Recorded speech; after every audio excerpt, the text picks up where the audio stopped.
crec que aquestes jornades, sincerament, fins ara, han tingut una repercussió molt important. A part de l'assistència, òbviament no presencial, que ha estat molt gran, crec que realment s'han obert o destapat temes que val la pena tenir en compte. I ara que ja tenim un govern, doncs no estaria de més que repassin els apunts i vegin el que s'ha dit fins ara, perquè crec que aquí s'estan dient coses molt importants, tant pel que fa a l'equilibri territorial com pel que fa a la justícia social i com que fa també a l'articulació d'un país, no?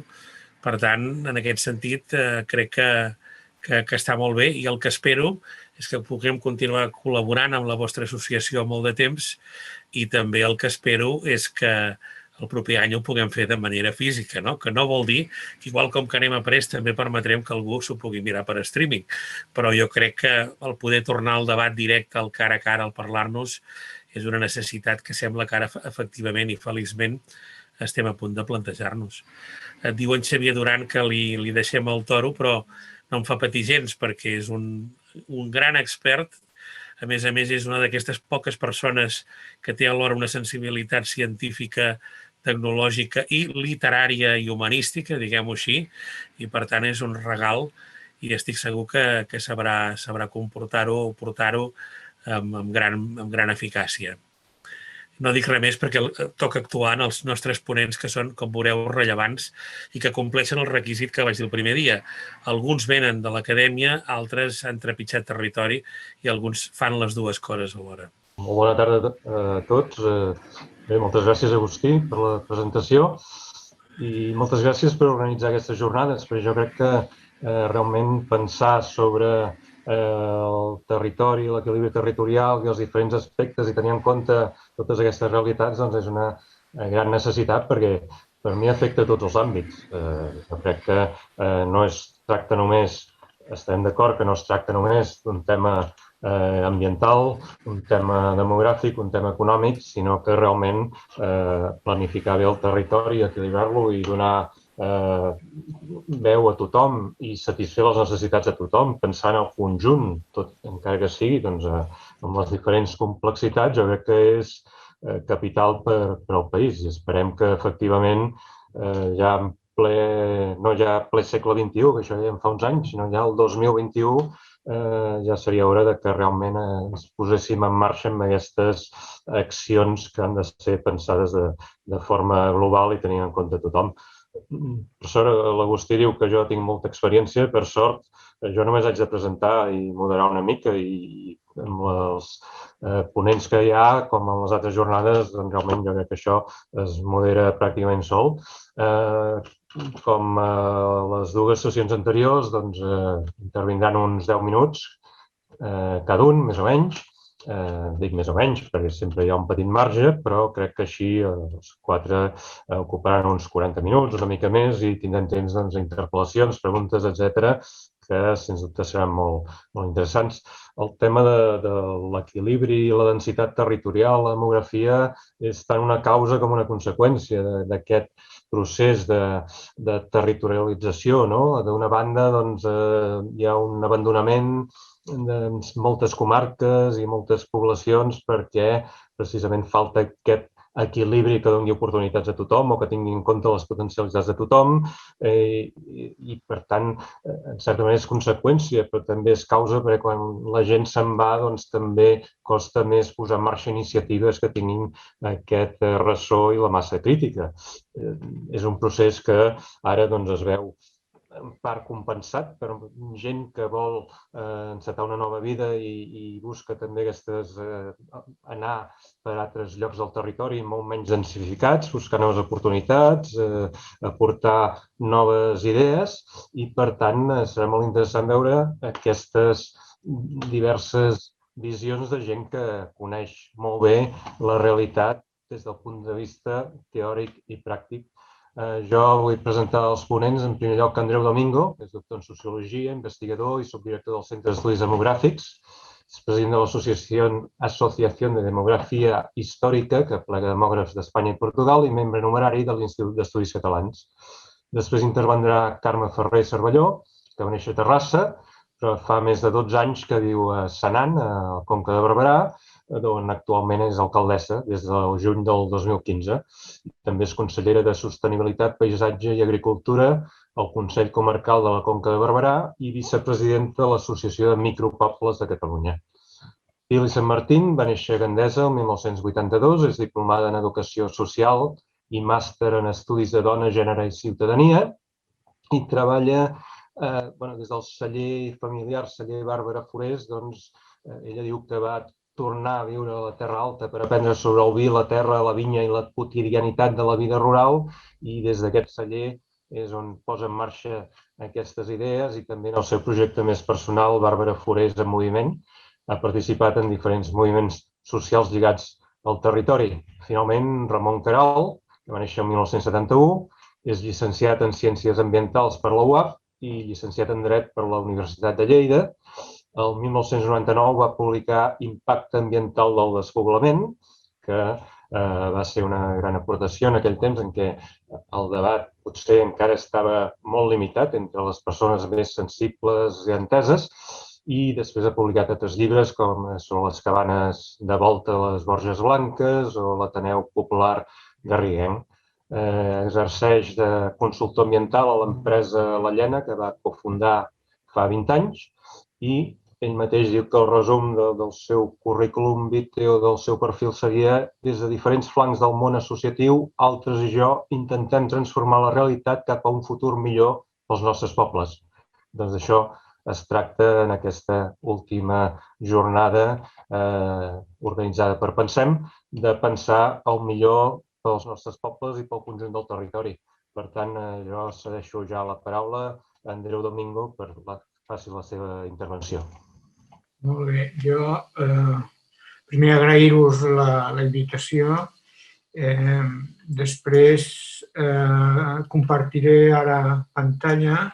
La idea és que vull que veieu les imatges, ni explicaré els mapes que us he preparat amb diferents indicadors, sinó que vull fer com una introducció a la complexitat del tema i després diré una mica el que en penso. A veure, la primera imatge és la de la densitat de la població dels municipis, agafada pel títol, no? Aleshores, el que veieu és una mica el que podríem pensar. Les densitats més grans estan a les àrees metropolitanes de les capitals, a Barcelona, a València.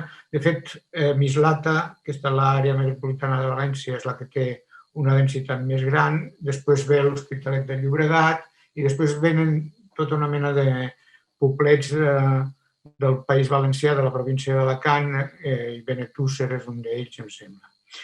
En canvi, els més exagerats, amb menys densitat, clar, són els que tenen menys habitants.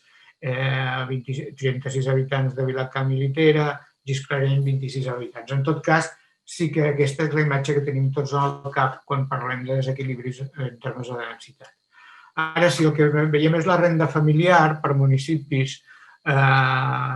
als Països Catalans, el 2018, la imatge és molt diferent. Veieu que aquí la gran fractura, si és que podem parlar de fractures, és entre el País Valencià, sobretot, i el sud del Principat, amb el que és Catalunya i les Illes Balears. Vull dir, els 81.672 euros de mitjana per llar a Pacs del Penedès o els 79.000 de Matadepera estan molt lluny d'Ondón de los Frailes, de 16.000, però sobretot a mi el que m'interessa és de Sant Fulgenci, de 16.000, perquè Sant Fulgenci és un d'aquests municipis que són del sud d'Alacant, que es caracteritza primer per la gran densitat i després per el pes que té la població migrada britànica. Ho deixaré aquí. Ara canviem d'escala i veurem només Catalunya, l'evolució de la població de Catalunya 2011-2019. Aquí, de fet, hi ha dos períodes, de l'11 al 13, encara estem sota els efectes de la crisi econòmica i ja va fins i tot creixements migratoris negatius, perquè marxen migrants i també autòctons, més dels que arriben, però veieu que efectivament hi ha un creixement encara en el litoral, en la província de Girona, els municipis de la província de Barcelona, Tarragona i al voltant de la capitalitat de Lleida. Però si nosaltres veurem l'evolució dels béns immobles residencials a Catalunya, és a dir, de les llars habitables, el que ha pujat més 1,5%, és on baixava la població o creixia menys la població. El que vull dir és que pot estar tinguent uns creixements molt minsos i en àrees despoblades la població, però en canvi el que estan és creixent les llars. I ja l'última, molt ràpidament, aquesta és la població estacional màxima calculada per Espanya el 2010. Això són unes dades que fa l'INE a través d'una enquesta d'infraestructures i equipaments socials de locals que es fa als ajuntaments i no ha tornat a repetir això. Però això m'interessa perquè aquest és el càlcul d'aquells que tenen el típic, els que estan empadronats més els turistes, més els que tornen perquè tenen segones residències, poden passar-se un estiu, poden passar-se setmanes, repartir-se durant el temps. Què és el que tenim? Doncs que aquest, contra també el que podríem pensar en els llocs més turístics de Catalunya i de les Illes Balears, es veu un cert efecte, veieu la costa de l'Empordà i també en el Pirineu, però en canvi a nivell d'Espanya és l'Espanya interior, la València, Castelló interior, Terol, és a dir, el que estem veient una mica és el mapa de l'antiga migració dels anys 60 i com segueixen retornant els pobles que són molt petits i estan despoblats. Dit això, per què us ensenyava això? Primer, a mi, també com a demògraf, em provoca una certa vertigen això del títol. Jo no sé si hi ha la necessitat d'equilibrar les densitats. A mi em sembla que això és una mica la traducció catalana de l'Espanya vacía. Després, si voleu, hi ha una discussió, tornarem sobre això. El mapa del despoblament rural, el que he intentat que veiéssiu és que, i el de les densitats, no és el mapa de la Catalunya pobra. Les raons del despoblament són diverses, des de la geografia física, la història, començant pel poblament medieval, l'economia i en el càlcul de la densitat heu de tindre en compte també la grandària del municipi. En uns llocs com els Països Catalans, els municipis varien de grandària força. Si a mi em pregunteu per què es dona, jo diria que sí, que el tema és la contradicció del sistema capitalista i la reproducció demogràfica i social en el que és la producció social de l'espai desigual. Això que sona així una mica pedant vol dir que l'Estat ha abandonat la tasca de reequilibrar territoris i poblacions i en aquest sentit hi ha un creixent abandonament dels serveis, una retirada del públic d'aquells municipis on hi ha menys població perquè el nombre de consumidors és important per a l'empresa privada i aquí, a part de la retirada de la producció, doncs és un per mi, dels temes claus que haurien de sortir avui. Què he fet? Perdoneu.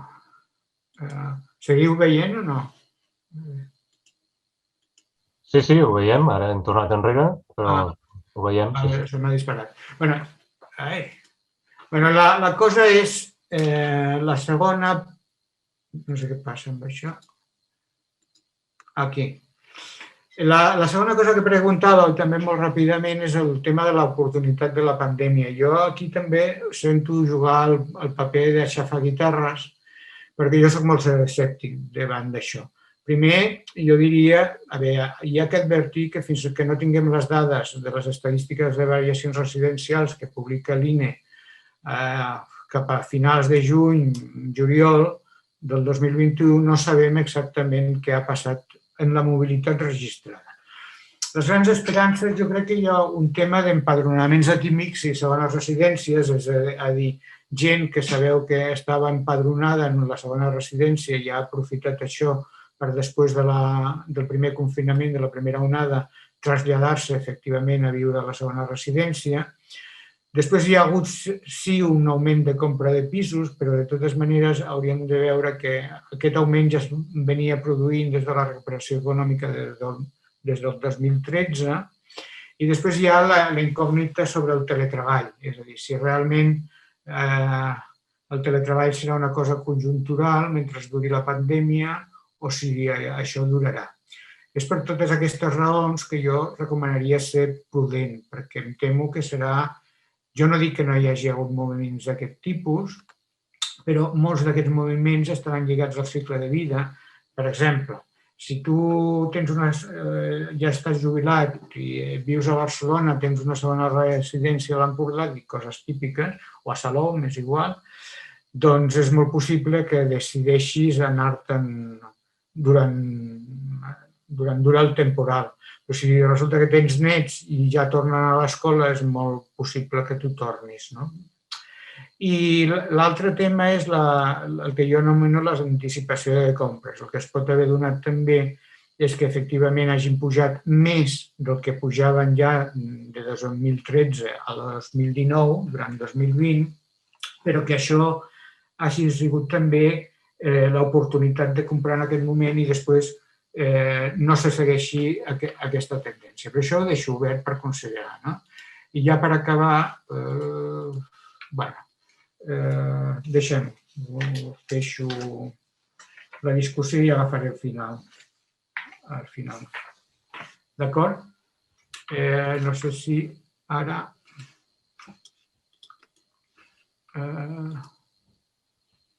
Heu tornat? Sí, tornem a tu. Moltes gràcies per ajustar tan matemàticament el temps. Ara té la paraula Carme Ferrer. Endavant. Hola, bona tarda a totes i tots. En primer, donar-vos les gràcies per convidar-nos avui aquí. Jo, amb aquest cartell que hi ha, el que puc aportar una miqueta és l'experiència de gestió com a alcaldessa d'un municipi d'aproximadament uns 50 habitants i el que ens anem trobant una miqueta al dia a dia en quant a aquests temes que estem parlant de l'equilibri territorial. Una de les preguntes que fèieu era com hem de governar aquests espais de vida d'aquests municipis o del territori en general. Doncs jo em penso que la manera de governar-lo és escoltant les persones que hi viuen, que són les que realment saben les necessitats que hi tenen.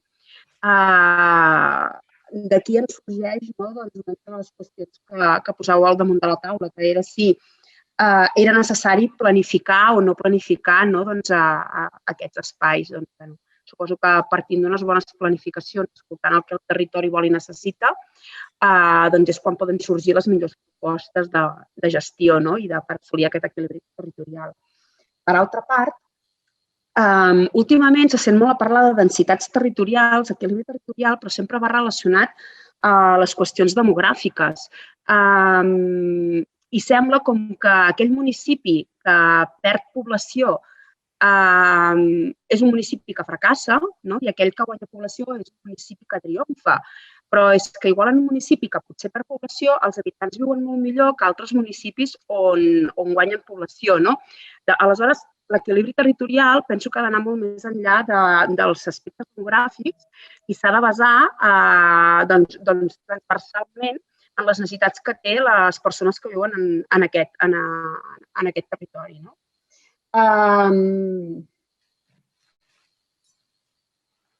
A l'hora de construir aquestes polítiques territorials, evidentment, cal que sigui des de les necessitats de cada un dels territoris. Les necessitats no són les mateixes al Camp de Tarragona, a l'Empordà, que als Pirineus. I és per aquest motiu que tornaríem al punt número 1, com hem de governar aquests territoris, escoltant a les persones que hi viuen. També comentàveu la pregunta i plantejàveu quines solucions podrien haver-hi compartides per salvar, suposo, aquesta dicotomia d'alguna manera entre les grans urbs i el món rural. Bé, al final ens necessitem els uns dels altres, no? I necessitem entendre'ns també. El món rural, el territori, en el cas dels micropobles, que suposen el 2% de la població però gestionen el 30% del territori, que al final és qui el gestiona, qui el custodia, qui el treballa, qui genera aquest mosaic agrícola o aquest mosaic paisatgístic, i doncs s'extreuen moltes de les matèries o moltes de les coses que es necessiten des de les grans ciutats, perquè les grans ciutats no tenen aquests espais per poder generar això. Aquí és potser on introduirem el concepte dels serveis ecosistèmics, com amalgamem aquests serveis que necessiten les grans ciutats i necessiten també i que generen els pobles, com ens entenem per fer arribar de manera equilibrada tot això. Jo no sé si passa tant com per equilibrar demogràficament el territori com perquè la gent que viu al territori pugui gaudir de les mateixes oportunitats o equitat d'oportunitats que tenen la gent que viuen a les grans ciutats. I estem parlant ja de drets bàsics. Els drets bàsics haurien d'anar més enllà de les ràtios. Moltes vegades que ens posin un servei en un poble o en els pobles del voltant depèn de la ràtio de persones que el facin servir. I aquí és quan entrem a discriminar si tenen aquest servei o no tenen aquest servei. Jo penso que hauria d'anar més aviat pel tema de qüestió de territori que es gestiona. I a partir d'aquí podríem estar parlant d'un munt d'ítems, d'un munt de punts que anirien sorgint. I, vist la perspectiva des d'un municipi de 50 habitants, és que en molts dels aspectes que necessitem i que es plantegen al damunt de la taula, com pugui ser el tema de les comunicacions terrestres, que cada vegada passen, que són importants, però cada vegada passen en un punt més secundari, i comença a passar per davant com una necessitat bàsica el que són les comunicacions, telecomunicacions, la necessitat de tenir accés en aquesta fibra òptica o en aquest 5G, que abans es plantejava si això serviria per repoblar o no repoblar. Jo no sé si això servirà per repoblar o no repoblar o per assolir aquest equilibri territorial.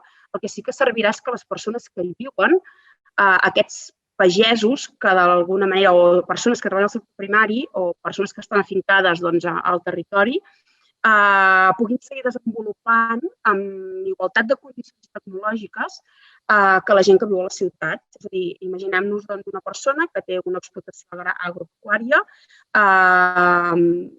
que té una pàgina web per poder fer venda directa dels seus productes. Necessita també d'aquestes connexions. Aquest teletreball no ha de ser perquè ell, jo què sé, dissenyador gràfic, arquitecte, enginyer, que bucòlicament vol anar-se'n a viure en un micropoble i vol treballar i vol poder fer la seva feina, sinó que pròpiament la gent que ja hi vivim, inclús des del punt dels mateixos ajuntaments, poder donar els serveis als ciutadans que tenim als nostres municipis en igualtat de condicions.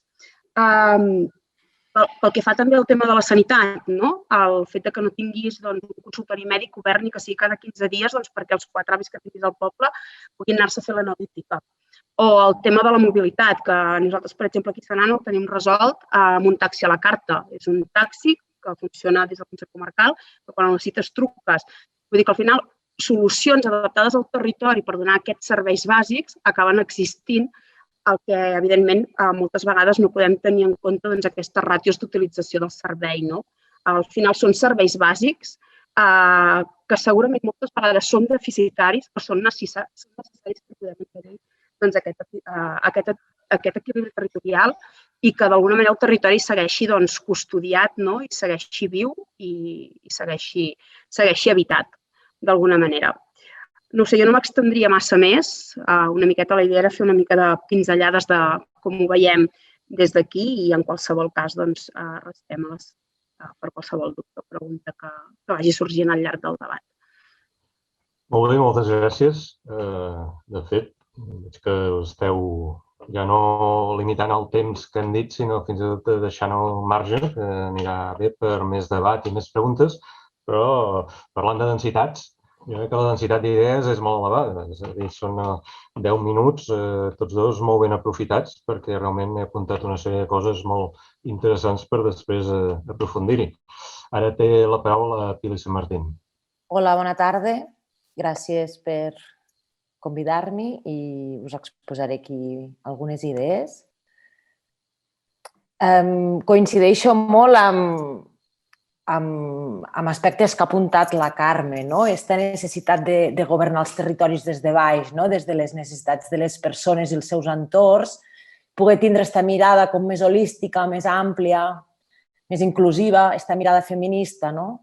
I trencar d'una vegada en aquest urbanocentrisme i aquelles polítiques que tinc la sensació o evidencio dins el meu entorn, jo estic a la Terra Alta, que afavoreixen molt aquests desequilibris territorials.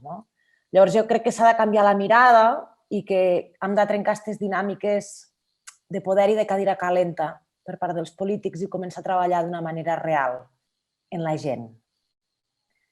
Llavors penso que també ens manca una cultura democràtica una miqueta més àmplia, no? I la importància de treballar en aquestes governances participatives reals en la gent i per a la gent. I potser les zones rurals, en el sentit de que són menys gent, per la pròpia demografia, potser sí que és més fàcil poder començar a treballar des d'esta altra mirada, no? Referent a el que comentàvem de si la pandèmia oferia oportunitats en aquestes zones més despoblades, jo tinc una sensació una mica estranya i és que des que va començar la pandèmia la Generalitat no ha parat d'imposar un model de desenvolupament, aquest model de desenvolupament per la transició energètica que no té cap sentit, que ja se'n va parlar aquí la setmana passada, i nosaltres a la Terra Alta el patim en primera persona des de fa més de 20 anys. Llavors, en el cas de les renovables tenim un problema de model molt bèstia que jo tinc la sensació que no hi ha cap voluntat d'afrontar i el que es busca és afavorir en aquest lobby eòlic i a les empreses de l'IBEX 35 i no realment als territoris, sense respectar ni paisatges, ni modes de vida, ni la idea aquesta de que són les mans de les terres, són les mans de les persones que treballen la terra que acaben configurant aquests paisatges. Llavors, paral·lelament, donades aquestes circumstàncies de Covid i de trencament dels models de vida que la pandèmia ha suposat, jo sí que percebo un cert interès en valorar els espais que habitem i donar-los la importància que es mereixen. Aquest trencament ha suposat que ens qüestionem aspectes essencials, com per exemple com volem viure, a què volem dedicar els nostres tempos, un qüestionar-se la rapidesa de la vida i la necessitat de tornar o de recuperar aquests temps més pausats. Són temps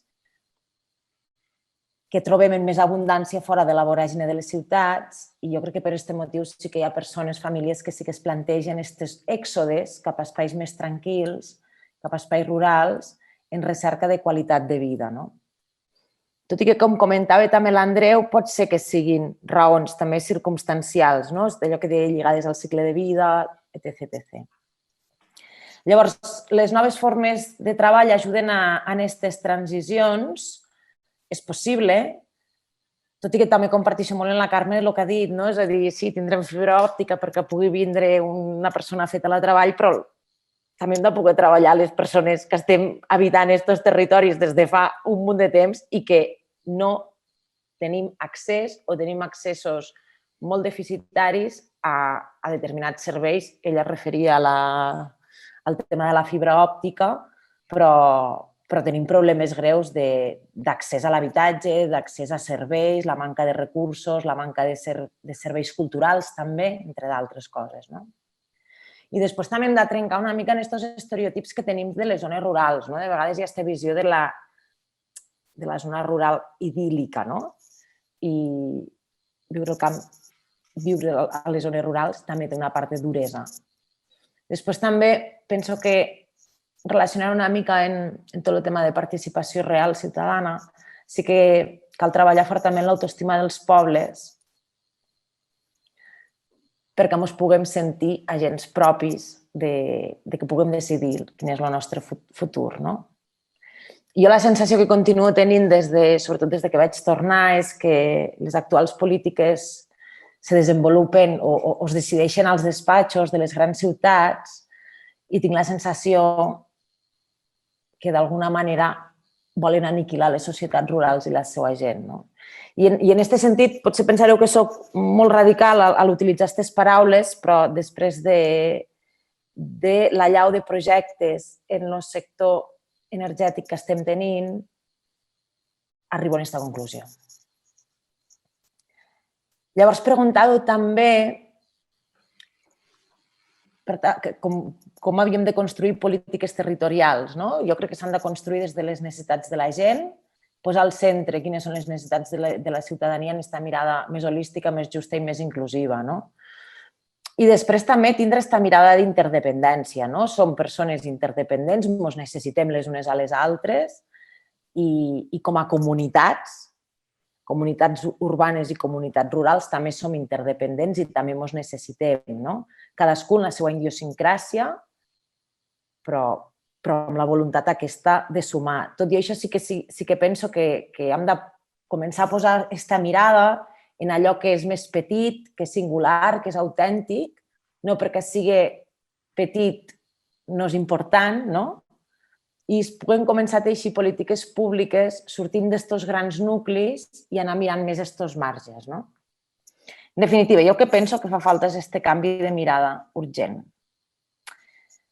I després, parlant una mica del tema demogràfic, crec que sí que tenim un problema molt gran, especialment en aquestes zones rurals, que és el fort envelliment de la població, la falta de relleu generacional, especialment al sector primari, i aquelles dificultats que he anomenat abans, com podien ser l'accés a la terra, l'accés a l'habitatge, l'accés als serveis bàsics, la manca d'infraestructures en comunicació, una manca d'infraestructura cultural i poder fer front una mica a tots aquests aspectes. I fins aquí arribaria una mica les meues idees, el que volia exposar. Doncs moltes gràcies, també. L'últim ponent, en Ramon Querol, com vulguis. Bé, doncs, bona tarda a tothom. Gràcies també per haver-me convidat. Jo parlo des de les Garrigues, una comarca bastant germana de la Terra Alta. Bé, jo intentaré sintetitzar en 10 minuts 10 idees. Espero que hi hagi les mínimes obvietats, tot i que algunes coses seran obvietats per la gent que esteu aquí, que bàsicament és un públic bastant llegit amb el tema. Bé, jo no soc ni demògraf ni sociòleg, soc ambientòleg, però m'ha interessat des de sempre la geografia i l'evolució dels pobles petits. Bé, parteixo de dues premisses. Primera idea, diguéssim. Premissa 1, jo crec que Catalunya, i tampoc les illes, potser el País Valencià una mica més, no és un país especialment despoblat, si el comparem amb països veïns. Fa anys que un professor meu, Josep Vallverdú, parlava d'un país macrocefàlic. Jo crec que no.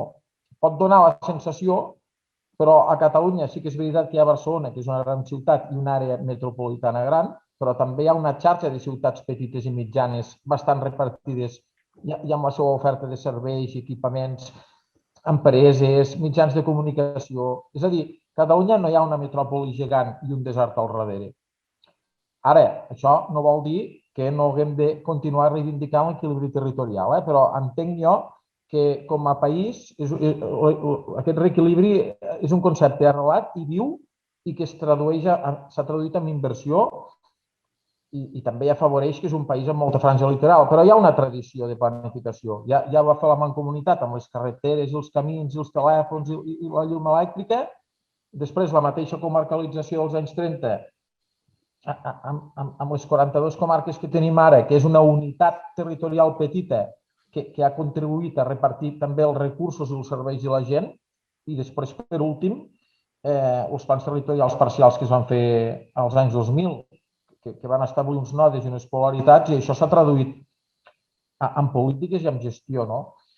Bé, una mica el resultat de tot això, per mi, jo crec que com a país, d'alguna manera, en relació, repeteixo, països veïns, aquí, jo crec que actualment la modernitat i el progrés, i amb ella els referents simbòlics, ja no s'associen només al món urbà, a la marca Barcelona. Jo recordo quan jo tenia 20 anys que vestia molt al poble. Dir, jo tinc un fill a Barcelona, el meu fill treballa a Barcelona, ja no diguem al País Valencià, a València, i ja no diguem a la Catalunya Nord, encara és molt més exagerat, no? En París. Actualment, entre els joves de la meva generació i més cap aquí, el concepte d'èxit s'ha desdibuixat físicament. És a dir, ara ser de poble, ja no, abans se tendia a dissimular, ara doncs, és una cosa que s'ha positivitzat i això no crec que sigui comú a tot arreu. Jo crec que és una cosa de la qual ens podem mínimament felicitar com a país. Ara bé, i segona premissa, tercera idea, el despoblament és un fenomen encara actiu. I no parlaria tant de comarques, que sí que hi ha potser la meitat o un terç de les comarques, no soc demògraf i no ho sé exacte, però potser sí que són parts de comarques o molts pobles petits de les comarques, potser no tant les capitals de comarca. Bàsicament per dues raons. Primera, perquè la gent jove que ha estudiat per norma general marxa del poble, i això la gent dels pobles ha tingut un especial interès en que els fills estudiessin. I segona, perquè ara la gent que es queda té un o dos fills i fa 30 anys hi tenien 2 o 3 o 4. Per tant, la segona premissa per mi és que en un termini de 10 o 20 anys hi haurà una disminució demogràfica forta, molt important. Jo crec que ens podem quedar tranquil·lament amb la meitat de la gent. Quarta idea. Tot i, com dic, jo crec que no partim d'una realitat especialment adversa, i parlo en general, com a país, des de totes les vegueries. Vull dir, si parlo en particular de les Garrigues, la realitat és molt més adversa de la Terra Alta, però parlant en general, jo crec que no és especialment adversa, però ja hem d'aprofundir en aquest reequilibri. Bàsicament perquè tenir la gent molt concentrada té uns impactes ambientals negatius i tenir-la tenir unes zones sense ningú, doncs això va ser el meu treball de fi de carrera que després vaig publicar. L'impacte ambiental del despoblament també té uns impactes negatius. Afforestació, pèrdua de camins, pèrdua de tota mena d'actius. L'ideal, i això és una obvietat com una casa, és tindre la població al màxim de repartida. Com tenen països madurs, com ara Suïssa o Àustria, que tenen, fixeu-vos, ciutats petites i, en canvi, un món rural molt viu. Bé, una altra cosa que jo no sé si ha sortit, crec que sí, en algun moment d'aquestes jornades, el tema de la simplificació municipal, l'informe Roca famós, orientat a fer més eficient la divisió administrativa i a tensar-la, deien, amb tot el carinyo als autors, als cànons de l'entorn, que pot ser cert, que sí que és veritat que la unitat municipi a la major part de països és més gran.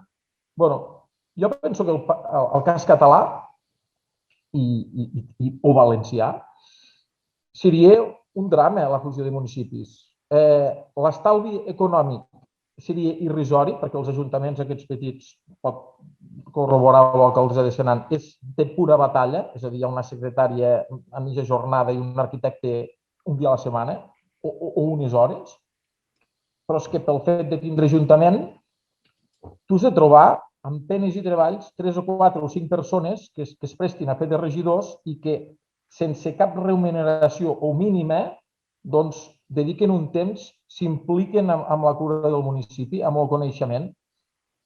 Tot això, si saltéssim a l'escala de pedanies, això es dissiparia com un gra de sucre. O sigui, gran part d'aquestes coses que assumeixen aquestes persones les hauria d'assumir un ajuntament més gran i ja sabem, doncs, que amb un ajuntament més gran les urgències són molt més peremptòries i això quedaria per fer, moltes vegades. Jo, un detall personal, com a consultor, me resulta molt més agraït i àgil, molt més àgil treballar amb ajuntaments petits. Per tant, aquests 300 micropobles que tenim a Catalunya, jo crec que funcionen perfectament i no hi ha cap motiu per posar això en crisi. Sisena idea, un apunt de sociòleg aficionat. O sigui, des del punt de vista geogràfic, diguéssim, diríem que rural és tot el que no és urbà, no? I podríem dividir Catalunya en zones urbanes, semiurbanes, diguéssim, ciutats petites o pobles grans, i rurals. Bé, aquí ve l'apunt. Jo els rurals els dividiria en dos espais rurals o dos comarques rurals, les empoderades i les no empoderades. Ara és un concepte de moda i tothom ho entén, no? Empoderat per mi serien les comarques que han pres consciència de la seva ruralitat, que reivindiquen, que es volen governar, que estableixen uns criteris de futur, que no volen que ningú decideixi per amb ells, no? I per oposició a les empoderades, les altres siguin les que s'han desenvolupat poc, més aviat encara hi ha un sentiment d'inferioritat, no? I aquestes són les que clarament expulsen població. Són territoris febles, diguem, no? I entre aquests territoris febles jo diria que queden dos bosses, que són una part important de Ponent i algunes comarques de Tarragona. Bé, on vaig amb això? I aquí va la segona part de l'apunt.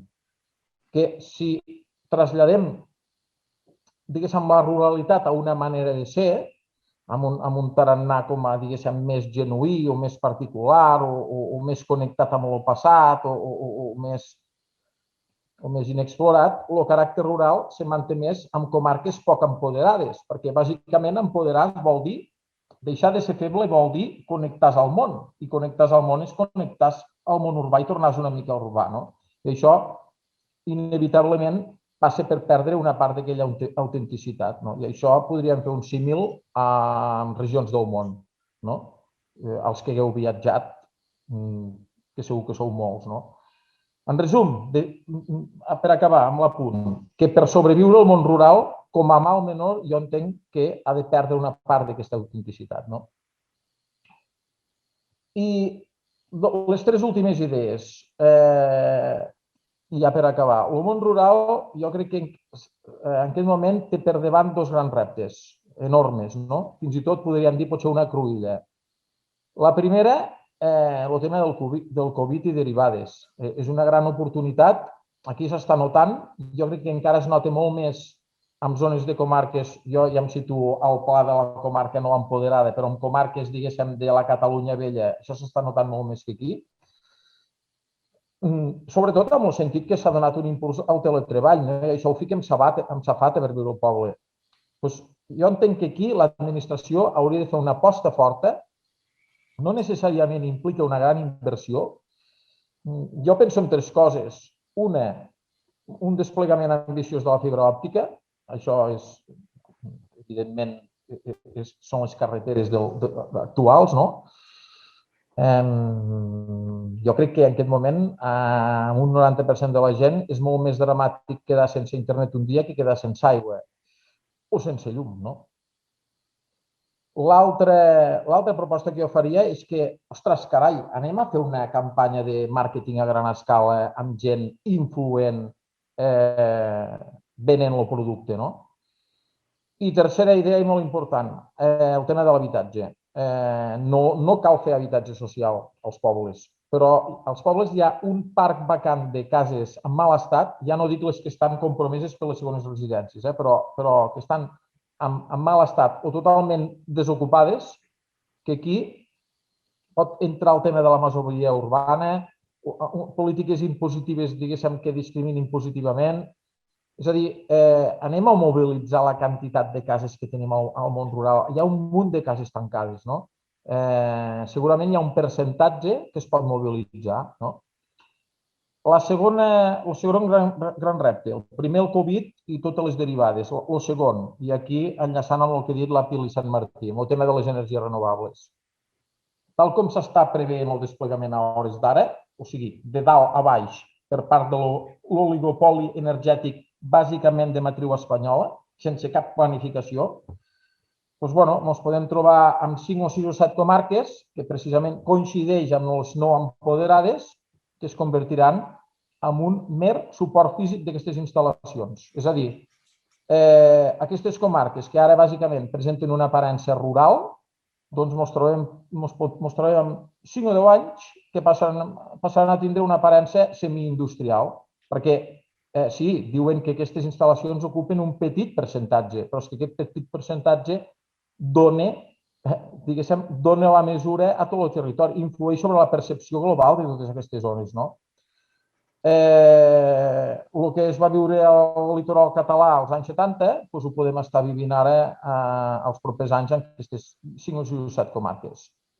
I quin és el problema per a aquests territoris? Doncs que perdran moltes possibilitats per invertir precisament en aquest despoblament, perquè si en aquest moment hi ha una part de la població urbana o semiurbana que es planteja d'anar a viure al món rural, evidentment apostarà per un món rural amb aparença de món rural, no amb un món rural envoltat de línies elèctriques i plaques solars i molins i aerogeneradors. No? Per tant, jo crec que som a temps, tenim anys per davant, no s'han fet res els anys anteriors, som a temps de fer-ho bé i, a més, és un negoci hiperrentable. O sigui, el més rentable en aquest moment és apostar per les energies renovables. Doncs fem-ho des del sector públic, anem a fer-ho de baix cap dalt, de manera repartida, planificada, i intentant que aquestes rendibilitats se les quedin els territoris, i no aquestes grans empreses, que se les quedin els ajuntaments, les comunitats de regants, les urbanitzacions a nivell de carrer, les famoses comunitats energètiques. Jo entenc que aquesta transició energètica la podem fer d'una manera ben feta, amb un model català propi i sense sacrificar aquesta part del territori que jo crec que necessitem. I ara ja acabo. Com a país, jo crec que hem de voler un paisatge endreçat. Per què? Doncs parlem de política també, no? O sigui, un paisatge endreçat fa ciutadans més arrelats, més conscients, més autocentrats. I això té aquesta traducció política que fa ciutadans més sobiranistes. Això m'ho deia un company valencià fa uns anys, que al Principat és molt més fàcil fer independentistes que aquí, al País Valencià. I això us ho podria dir també, us ho podria jo dir respecte d'un basc. I us ho podria dir jo, que soc de les Garrigues, a prop de Lleida, respecte d'algú del Lluçanès. És més fàcil ser independentista en un lloc bonic que en un altre que no. I en un lloc així, un nouvingut té tendència a sumar-s'hi. En un territori més alterat, doncs tindrà una actitud més distant. I en un territori trinxat, doncs més aviat potser tindrà rebuig. O sigui, en resum, que si volem treballar per ampliar la base, doncs vetllem pel paisatge de les comarques. Perquè Catalunya és un país petit, petitíssim, en quilòmetres quadrats, i dens. És a dir, som molta gent per pocs. No ens podem permetre el luxe de sacrificar 5 o 6 o 7 comarques. Les necessitem totes 42 endreçades i presentables. I aquesta és una manera, diguéssim, des del punt de vista urbanístic i territorial, de treballar pel futur de la nació. I bé, i amb això acabo. Moltes gràcies. Moltes gràcies, Ramon, per aquestes diverses idees. Bé, ens queden uns 40 minuts aproximadament. Si hi ha preguntes o comentaris, jo volia apuntar. Les moltes idees que s'han dit, jo destacaria algunes, per no dir-les totes, perquè totes són molt interessants, però, per exemple, l'Andreu Domingo m'ha dit que ha mostrat aquesta relació inversa entre disminució de la població i, en canvi, creixement de béns immobles. També creu que això de la pandèmia per l'equilibri territorial, demogràfic, és una mica conjuntural i caldrà esperar a veure quin efecte té. La Carme Ferrer, per exemple, ha parlat dels serveis ecosistèmics que generen diverses parts del territori. Això també és molt important perquè pensem en productes gairebé alimentaris o d'artesania, del que sigui, o oferta turística. En canvi, potser no pensem prou en el que significa que hi hagi aigua en certes parts del territori perquè l'ecosistema d'una altra part del territori és d'una manera determinada i, per tant, això facilita aquest equilibri. És a dir, no és només produir perquè sí, sinó simplement tenir cura del territori i del seu equilibri ecològic també és bàsic, no pel món rural, sinó per tothom. i també ha parlat dels drets bàsics. Pilar Sant Martín ha parlat que cal una cultura democràtica més àmplia, ha destacat que el món rural no és tan idíl·lic sempre com sembla, té duresa, però també on permet viure uns tempos diferents, necessitat d'autoestima, i després en Ramon ha acabat dient això, que per ell Catalunya no és un país despoblat, desequilibrat i macroencefàlic, és a dir, que la fusió de municipis seria un drama perquè hi ha molta gent que s'implica en municipis molt petits, en micropobles, que després potser en un municipi més gran es difuminaria una mica davant d'altres necessitats, i que la gent urbana que va al món rural vol un món rural amb unes característiques, no trobar-s'hi una petita còpia d'un model semi-industrial, sinó que vol unes altres coses, una qualitat de vida, i que el que cal és un paisatge endreçat. Bé, això serien algunes de les moltes idees que han sortit. Jo no sé si entre vosaltres mateixos voleu ampliar alguna cosa o comentar el que hagi dit algun altre dels ponents. Algú vol demanar la paraula? No? De moment no hi ha ningú que vulgui aportar o comentar alguna cosa més? Xavier, jo volia afegir una cosa, que és referent al tema de l'oportunitat sobre la Covid.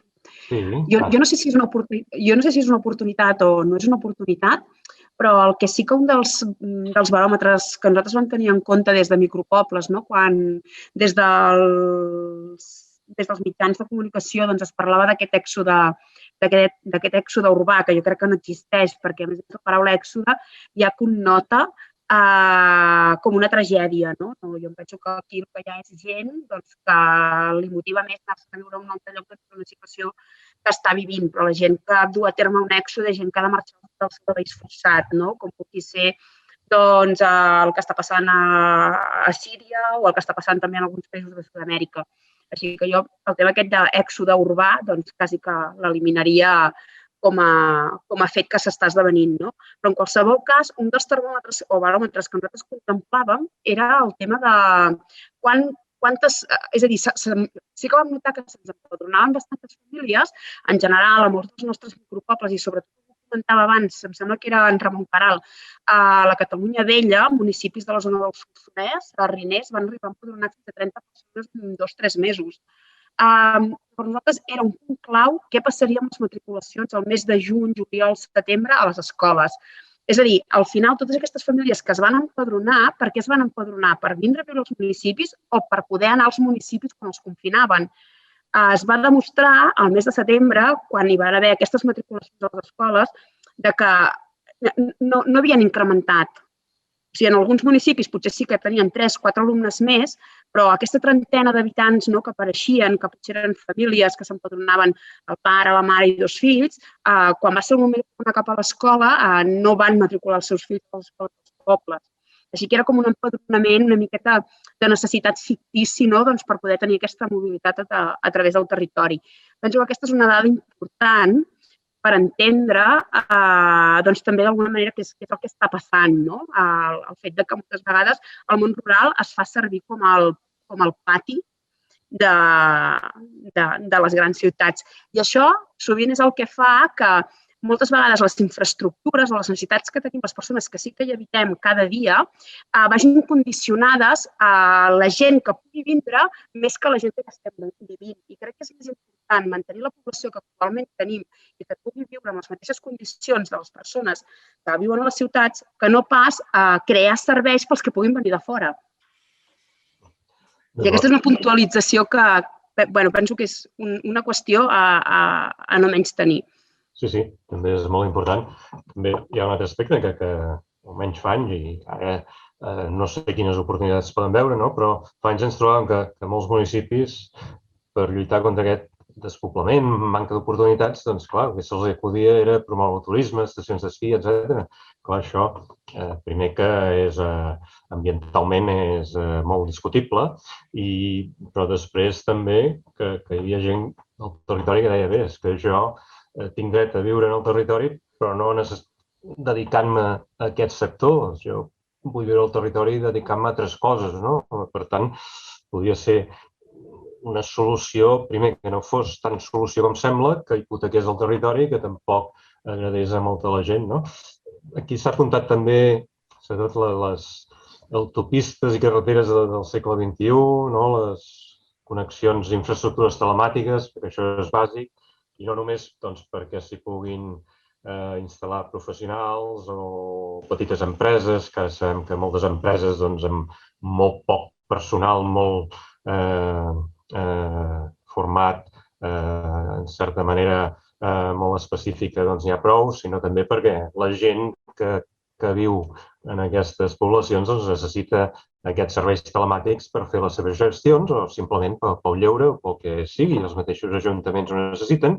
I després una altra cosa que també s'ha dit, que aquí al xat veig que també hi ha gent que s'hi apunta, que és això, en comptes d'anar construint més, perquè no mirem de restaurar, de recuperar habitatges que estan abandonats, que estan buits, és a dir, que potser sempre pensem en construir, en fer coses i també és el moment de pensar més en recuperar i d'aquesta manera també reequilibrar i obtenir aquestes necessitats bàsiques que la gent del territori exigeix i mereix, no? No sé si hi ha algun apunt sobre aquestes coses, les connexions telemàtiques i el no construir, sinó reconstruir, recuperar o rehabilitar. Algú vol comentar alguna cosa? Jo volia comentar una cosa una mica anterior i després tornaré a això. Jo crec que el que ha explicat la Carme és molt bon exemple del que jo pretenia explicar quan deia que era un moviment conjuntural.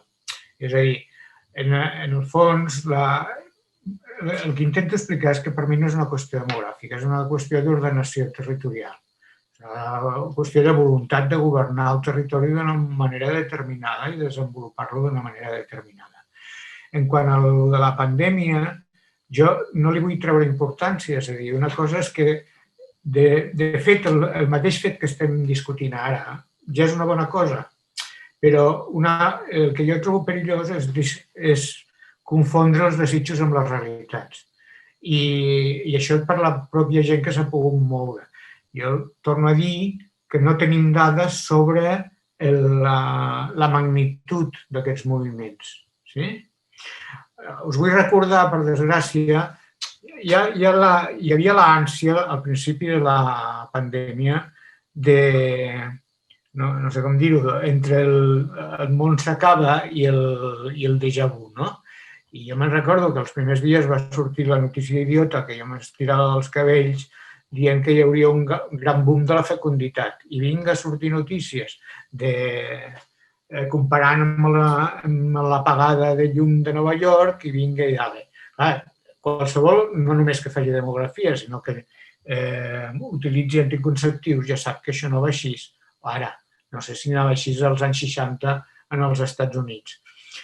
El que vull dir és que hi havia la necessitat de crear una notícia en un moment que semblava que hi havia una fractura, no? I en termes demogràfics, explícitament. Jo tinc la sensació que part de la construcció entre la història del despoblament i aquesta migració urbà-rural respon a la mateixa idea, sense tindre en compte que la realitat té altres mecanismes i que jo crec que algunes famílies es quedaran, però la majoria no ho farà. Aquest és el tema, a part que s'hauria de veure on ha sigut important i on no ha sigut important. El que és veritat és que, com deia ella, jo crec que el tema, torno a dir, també el Ramon ho ha dit, és a dir, hi ha serveis o no hi ha serveis? I els serveis per qui són? I això és un model de desenvolupament, i això és un model d'inversió entre públic i privat. Què és el que desenvolupa què? El mateix amb l'habitatge, sobretot quan estem parlant no de construcció d'habitatge, sinó de rehabilitació o de regeneració d'habitatge, en aquest cas rural. Hi ha d'haver una voluntat, però vol dir que no és només la voluntat de la gent del poble per canviar-ho. És que hi hagin els diners per fer les inversions. En aquest sentit, també, jo que sí que som un partidari dels moviments de sota cap a dalt, i ho dic de debò, no és demagògia, el que també és veritat és que s'ha de transportar aquesta necessitat a una planificació global. I si no, no es farà. Ho sento ser tan així, però bueno, això. D'acord. Gràcies. Aquí en el xat, que tots hi teniu accés, doncs hi ha diversos comentaris, preguntes. El Carme Ferrer demana la paraula. Deixa'm llegir alguns comentaris. En Pau Batlle diu que hi ha territoris propers a la metròpoli que de segona residència s'han convertit en barris dormitori i que la pandèmia ha provocat la relocalització del sistema familiar, per exemple, al Baix Penedès o al Garraf. Josep Maria Carreras diu que cal tenir en compte la importància de la millora de les infraestructures i dels mitjans de mobilitat i comunicació, que el temps de trasllat és més important que la distància, efectivament.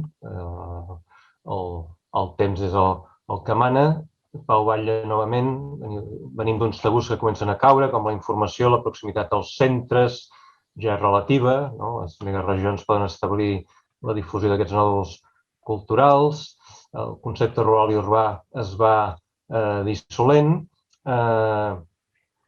Després, per exemple, la Teresa diu que a Ponent, el meu poble, crec que són força conservadors i refractaris als canvis, i els canvis venen més com a còpia que com a necessitats.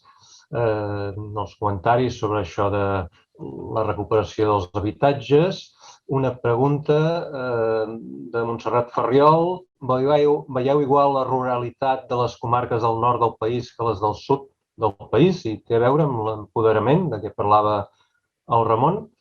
Ara, bé, hi ha més preguntes. De cas, Carme, si vols intervenir i si vols respondre a aquesta pregunta de si hi ha diferències nord-sud o la deixem per altres ponents.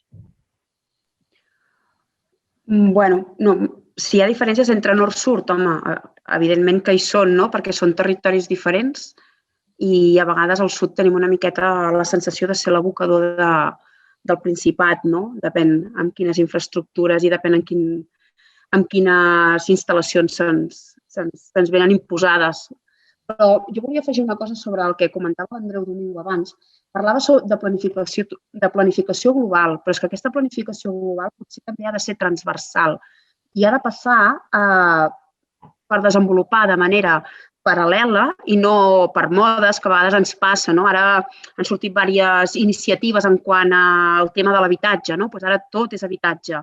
Jo penso que s'ha de desenvolupar tant l'habitatge com l'activitat, com la mobilitat, com els serveis, i això s'ha de fer de manera paral·lela. No ara avui, o sigui, ara ens passem 3 anys invertint en habitatge, però desatenem el que és l'activitat, desatenem el que és la mobilitat i desatenem què és els serveis. Quan parlem d'activitat, algú comentava també el tema de la diversificació de l'economia en el món rural. Evidentment, això serà clau, no tothom es pot dedicar al sector primari i a la pagesia, però és que d'aquest sector primari i d'aquesta pagesia n'apareixen d'altres oficis, també, com és la transformació d'aquests aliments, la distribució d'aquests aliments, la categorització d'aquests aliments, la difusió mediàtica d'aquests aliments. Vull dir, n'apareixen altres oficis que es poden destinar. En quant també a l'activitat, potser recuperar aquells edificis més tradicionals, com han fet a França, que han apostat molt per tot el que és els espais dels métiers en molts municipis, inclús creant universitats destinades a donar-li molt de valor a aquest ofici d'aquests artesans. En quant a la mobilitat, ja ho comentàvem abans, no només ens calen infraestructures, però infraestructures terrestres, sinó que també aquestes infraestructures de telecomunicacions amb el mateix servei que tenen a les grans ciutats. I en quant al tema dels serveis, també ja ho havia anomenat abans. De manera que amb tot això, potser el que hem d'abordar no és un projecte del que passa al món rural. Potser el debat s'hauria de centrar en què fem amb el nostre país en general, quin país volem, quin és aquest projecte de país on s'integri el món rural i el món urbà i trencar aquesta falla que sempre se separa que sembla que separa aquests mons que en realitat estan tan interconnectats. D'acord. Abans de cedir la paraula a en Ramon Caral, que l'ha demanat, una pregunta de Mercè Piqueres. Diu, m'ha semblat entendre que jubilats marxen a zona rural. Hi ha dades sobre aquest desplaçament, si és que és així. I ella diu que soc del que en diuen gent gran, de vegades he pensat marxar a viure a una àrea rural, però hi ha un factor que m'ha frenat i és que a la meva franja d'edat és important l'accés als serveis de salut. És a dir, tornem a parlar dels serveis bàsics que són imprescindibles a tot arreu i, evidentment, en àrees rurals. Ramon, endavant. Sí, en relació al tema de la planificació. O sigui, jo crec que això és fonamental. És a dir, a l'hora de fer polítiques, doncs el món rural, evidentment, no té... És a dir, no pot sortir només unidireccionalment, això ha de ser una política de país. I jo crec que com a país interessa, i el que deia, no interessa sacrificar 6 o 7 comarques, interessa tenir... Som un país massa petit, hi ha massa poques comarques i com per renunciar a tindre-les totes amb el màxim de condicions. I això no és una qüestió de molts recursos, perquè, per exemple, sempre es parla de la mancomunitat que va fer en tan poc temps i tants pocs recursos, va fer tantes coses. Des dels anys, no sé, 2000 o abans dels 2000, hi ha hagut els diferents programes líder que amb més o menys encert, però en general amb bastant encert, han servit per generar un munt d'iniciatives i donar suport a un munt de gent que ha volgut fer coses. I això s'ha fet amb molt pocs diners, perquè el líder estem parlant d'uns pocs milions d'euros en relació al que pugui valdre, jo què sé, qualsevol obra de molta envergadura. Vull dir, no és una qüestió de molts diners, és una qüestió de voluntat i d'entendre que això és bo per tot el país. D'acord. Hi ha altres comentaris, per exemple, no seria el moment de repensar els models productius de manera territorial i disposar d'una política industrial sensible al territori? Pregunta en Ramon Rivera. I Marta Rovira diu que pel que dieu el que sembla que fa falta és desenvolupar serveis adequats de forma territorialitzada i descentralitzada, no pas incidir en la distribució demogràfica. És a dir, tornem al tema dels serveis. Això és bàsic. De quina manera també això que s'ha apuntat, que el model energètic, per exemple, s'impulsi des del sector públic en altres àmbits, també com es podria fer que fos el sector públic el que ajudés, sobretot, a equilibrar, a ordenar una mica el territori. Algú vol comentar-ho? O vol comentar alguna altra idea d'aquestes que apuntaven els assistents? Jo només voldria puntualitzar una cosa.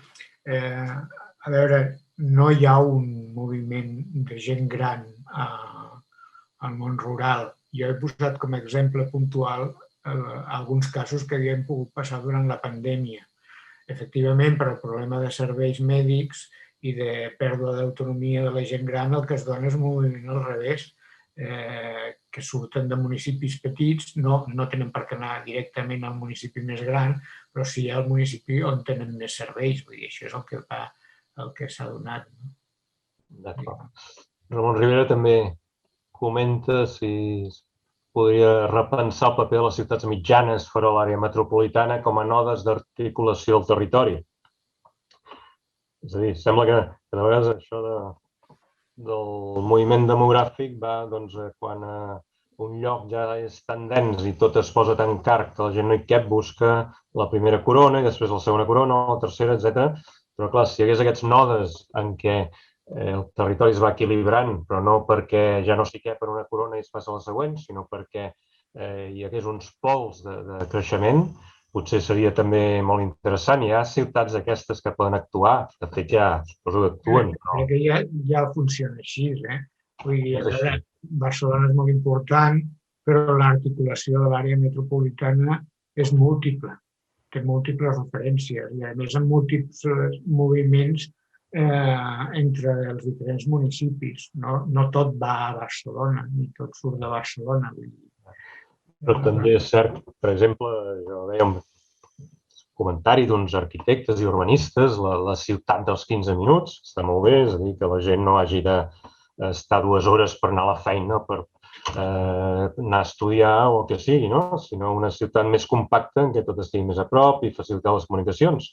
Però clar, quan vaig preguntar, bé, la Catalunya, si no dels 15 minuts, de la mitja hora, de la 1 hora, bé, això seria el pas següent. Clar, pensem una mica que és important, doncs, potser que algú pugui anar amb transport públic, no sé, del Baix Llobregat al Maresme, no? És cert, sense haver de fer una volta. Però què tal, algú que dedica a Girona o no sé, de Lleida a Tortosa, aquestes connexions que evidentment no han de passar ni per Barcelona ni per l'àrea metropolitana, això com ho veieu actualment i quina necessitat que proposeu? Estan bastant oblidades, no? Diguéssim, sobretot amb transport públic. Carreteres n'hi ha, però de transport públic potser és la gran dificultat per moure's, no? Hi ha unes carències absolutes, sobretot seguint una mica també el que explicava el Ramon Queralt, no? D'esta diferència entre els espais empoderats i no empoderats. Sobretot aquests espais no empoderats, per exemple, a la Terra Alta tenim un problema d'infraestructures de transport. No existeix, com aquell que diu, el transport públic. L'accés al tren el tenim a mitja hora des del nostre municipi. Llavors, hi ha un problema de comunicació que fa que tinguis una dependència absoluta sempre de l'adquisició d'un vehicle propi, no? Per exemple, cosa com una ciutat, evidentment, hi ha una xarxa que et pots moure d'una manera bastant més lliure, no? Llavors, també hi ha una part, no? I repeteixo, no? De comarques que han estat molt oblidades, que al final el sud ha acabat sent l'abocador de el que no volem ho portem tot cap al sud, i ja n'hi ha prou. Ja n'hi ha prou de pensar així al país. Un altre comentari sobre això, clar, també resulta que molts mitjans d'aquests, tornem al sector públic, no? Perquè, clar, si resulta que hi ha un servei que es considera que és deficitari perquè no hi ha prou gent, però, evidentment, encara que siguin 2 o 4 o 6, doncs la gent necessita moure's a hores diferents i si no hi ha aquest servei és un problema, no? D'autobusos, de ferrocarrils, el que sigui. Això també hi ha la visió aquesta massa del rendiment, no? Quin és el rendiment d'una infraestructura? La gent que hi va i que fa que econòmicament més o menys sigui viable o tot allò que no es veu des dels serveis ecosistèmics que es poden mantenir, tot el que se'n pugui derivar, doncs que la gent pugui estar-se en determinat territori i moure's en un radi més o menys ampli, no? Bueno, al final és si posem al centre, no? La productivitat i el rendiment econòmic, o posem al centre les persones i les seves necessitats. Per mi la clau passa per aquí, no?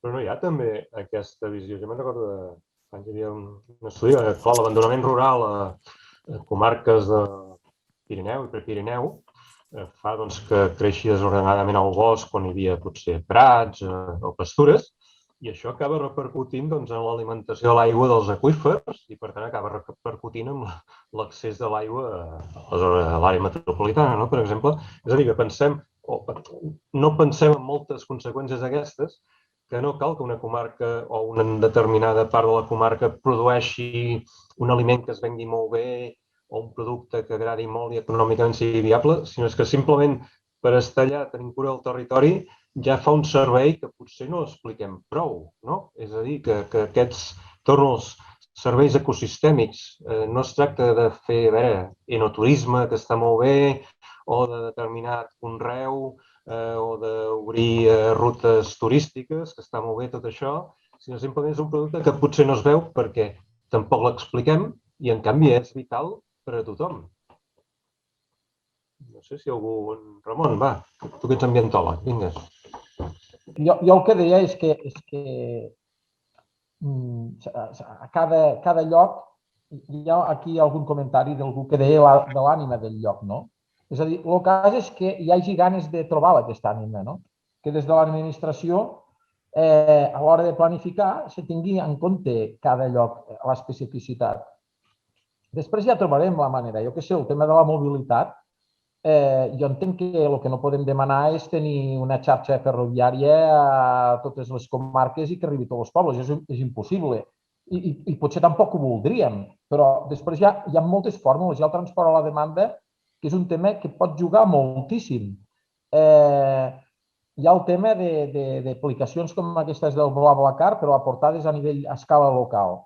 El cas és, a l'hora de planificar, tenir com a prioritat que al territori visqui gent i que la gent estigui al màxim de repartida. I a partir d'aquí, totes les comarques tenen gent preparada i gent formada per trobar solucions.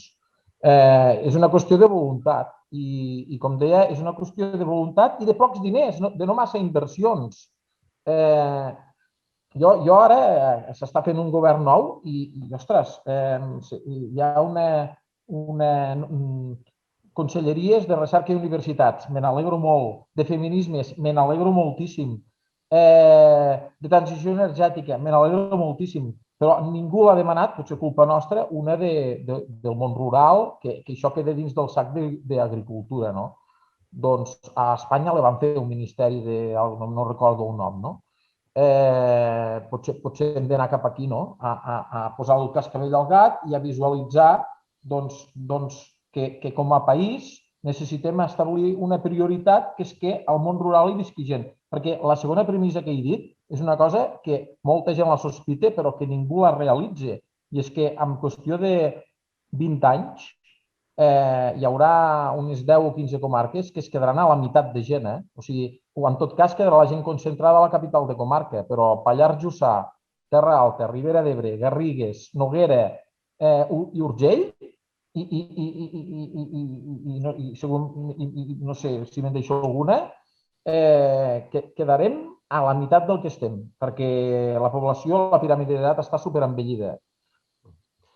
Aquí, abans de cedir la paraula a la Carme, un comentari d'Oriol Camps. Potser és que els serveis ecosistèmics no es retribueixen prou. Com es pot fer per retribuir-los? És allò que dèiem de com valorem el rendiment d'allò que potser no es veu des del punt de vista econòmic, però sí des de molts altres. Carme, tens la paraula. Sí, jo volia afegir una cosa referent al que ara comentava el company Ramon Caral en quant a la creació d'una conselleria del món rural. Jo no sé si és necessari que es creï una conselleria del món rural on potser no se li doti de pressupost i de tècnics suficients per abordar tota la transversalitat que requereix el món rural. El món rural necessita els mateixos serveis i les mateixes atencions que el món urbà. Ja tornaríem a estar en aquesta dicotomia de sempre.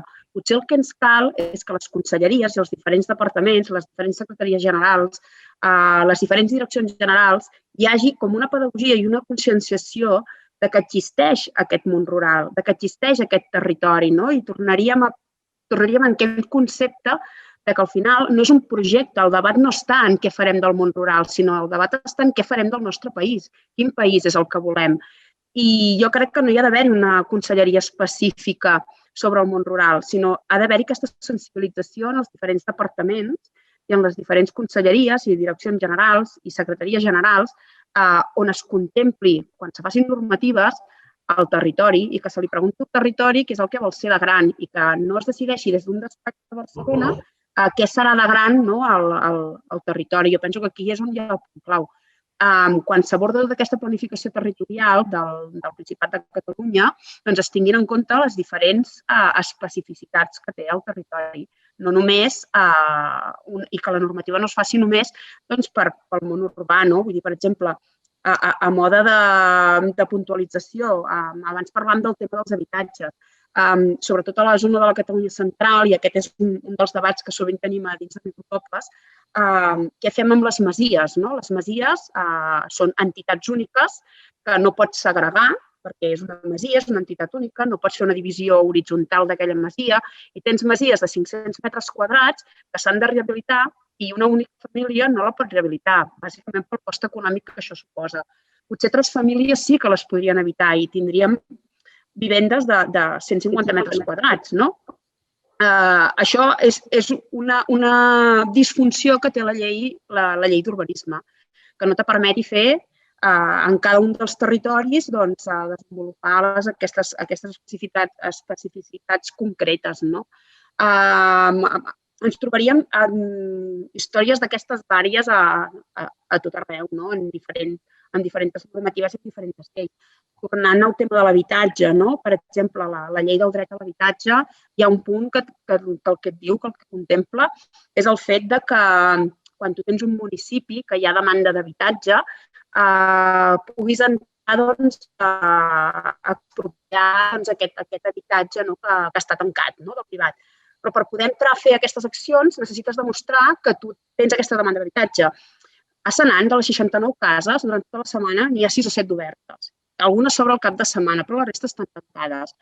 Jo, per poder demostrar que tinc demanda d'habitatge, les persones que volen vindre a Senan s'han d'anar a inscriure a l'oficina d'habitatge que els hi pertoqui, és a dir, a la de Tarragona o a la delegació que hi ha a la Conca de Barberà.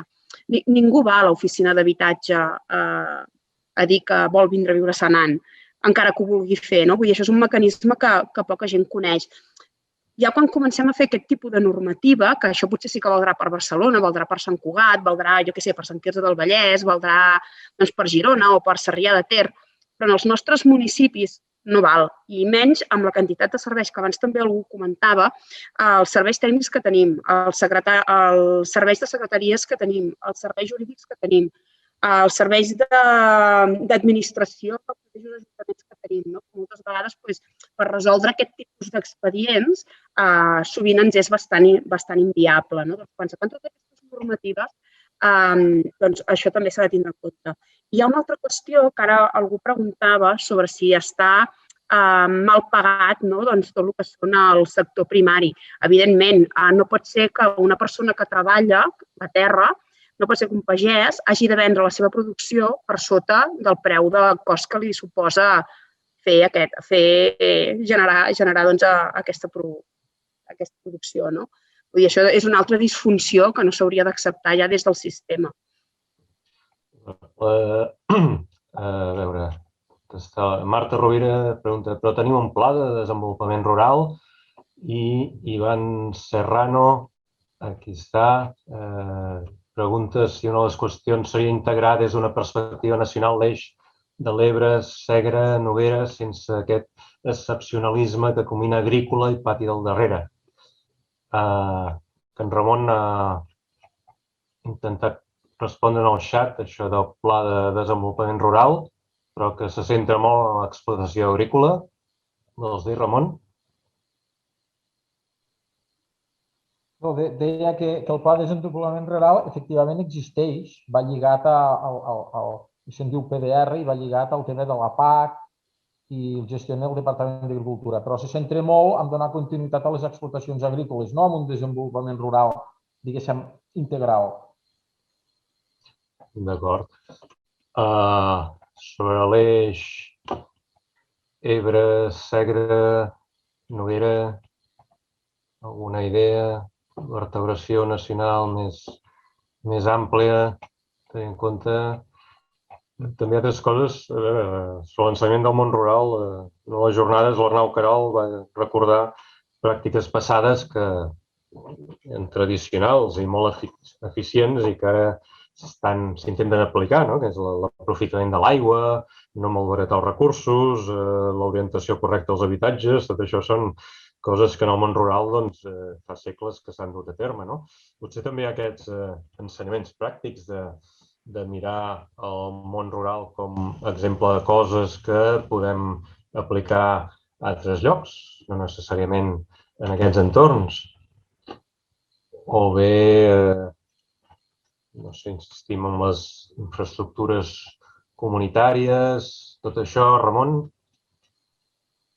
Sí, jo voldria insistir en la idea aquesta del país endreçat, perquè això sí que crec que és important. El tema de les comarques empoderades i no empoderades, amb tota la història de les energies renovables, aquesta bretxa que hi ha entre, simplificant totalment, comarques de Catalunya Vella i comarques de Catalunya Nova, si això tira endavant com està previst, se farà més gran, perquè tindrem unes comarques molt ben endreçades que en gran part és gràcies a la gent, vull dir, al final cadascú una mica té el pel que es treballa, però sí que és important que com a país assumim la necessitat aquesta de tenir un país el màxim d'endreçat possible, perquè això també ens permetrà avançar nacionalment.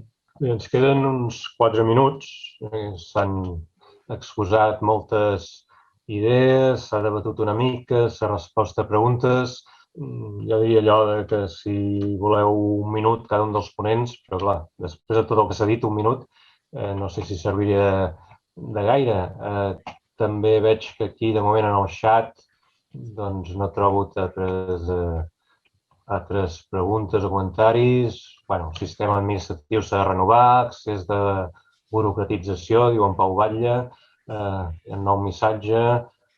Bé, jo crec que, com que és l'última d'aquestes 3 jornades i ja ens queda molt poc temps, jo potser la cediria la paraula a la Marta Rovira.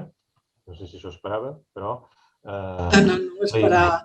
li dono la paraula simplement perquè en un minut faci una petita valoració d'aquestes jornades i doni per tancat aquestes 3 sessions. Moltes gràcies a Xavier Duran, als ponents i a tots els que han participat a les jornades. Ens hagués agradat fer-les de manera presencial, però bé, la situació és la que és i no ho vam veure clar a l'hora de programar-les que ho poguéssim fer. Sembla que tot comença a normalitzar-se una mica.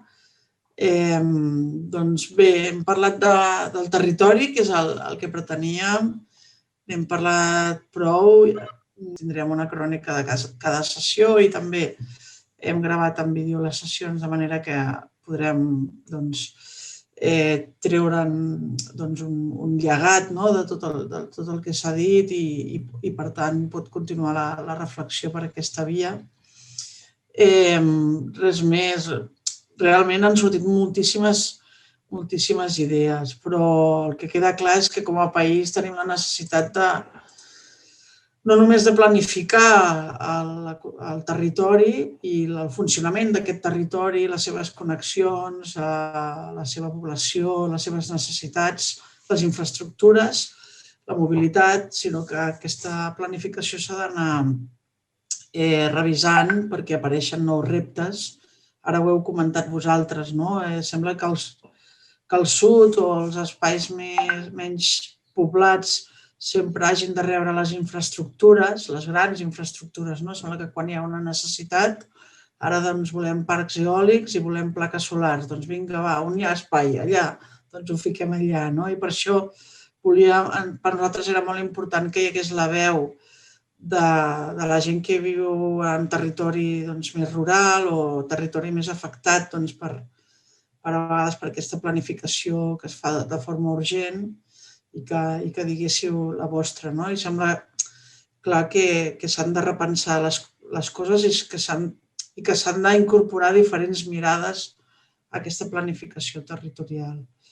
I bé, amb totes aquestes idees esperem que puguem contribuir a pensar el territori i, com dèieu, ara que hi ha nou govern, a veure si podem fer arribar la crònica dels 3 debats i que serveixi per les polítiques futures, que esperem que com dic, n'hi hagi, perquè cal repensar el territori. Moltes gràcies a tots i totes per haver estat aquí amb nosaltres. Al final, moltes gràcies a vosaltres per organitzar això, a tots els ponents i a tots els que heu seguit l'acte i, a més, heu aportat comentaris i preguntes.